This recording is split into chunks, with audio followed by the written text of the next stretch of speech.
Hi, my name is Ramona Hernandez, and these are two of my UDL reflections. One of my reflections is a s'more, where I spoke about universal design for learning. I actually chose the s'more activity because I thought it was an interesting way where I can showcase my knowledge of UDL.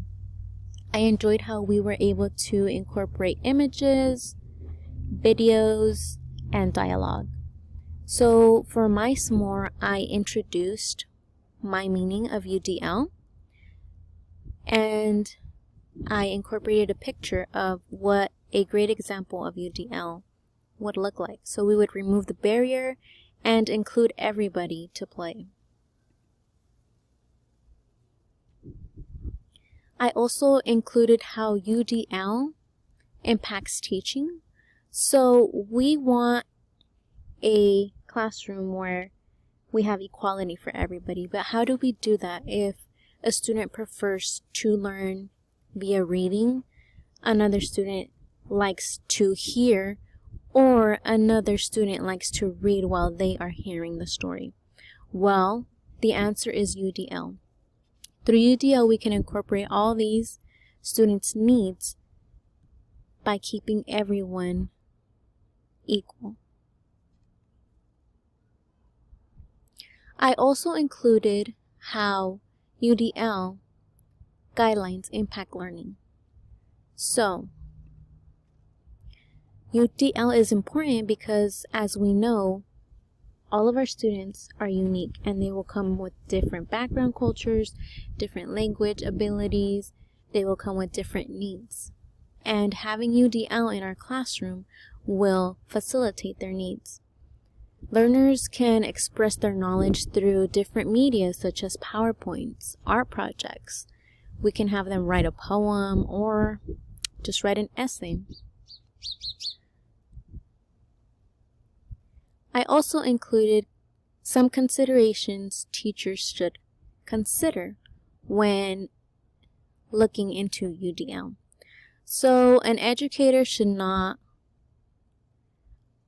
include a UDL just because, oh, I have two already, I'll just throw this one in there to make a third. No, we should use them to facilitate our learners, not to define them. In our book, I learned of the three main principles of UDL and the three different brain activities that go with it. So I included the images. I also included what the book has and my own little description of my takeaway. Again, a frequent misconception that teachers make, so something teachers should consider is, again, not just include a UDL just because I have two and I need one more. And lastly, I incorporated this video that does a great job explaining how UDL would look like in another point of view. So here we have somebody shopping, and we have different culture backgrounds, different genders, so one would not fit all. So we have to consider everybody's needs. For my second UDL reflection, I did a pawtoon. I really enjoyed making this pawtoon because it was sort of like a PowerPoint, just different. I liked how you could just press play and students can just view it and hear it and read without having the teacher to keep clicking on the PowerPoint slide. So I enjoyed how I could incorporate different images and I can incorporate different things. For example, different captions at different times. This also helped me take a deeper lens into looking at anti-racism influence. So how would I incorporate my different ethnic groups.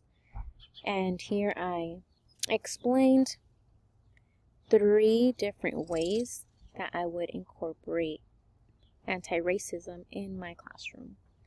I really enjoyed this one because it was this part, because it showcased the different multiple intelligence.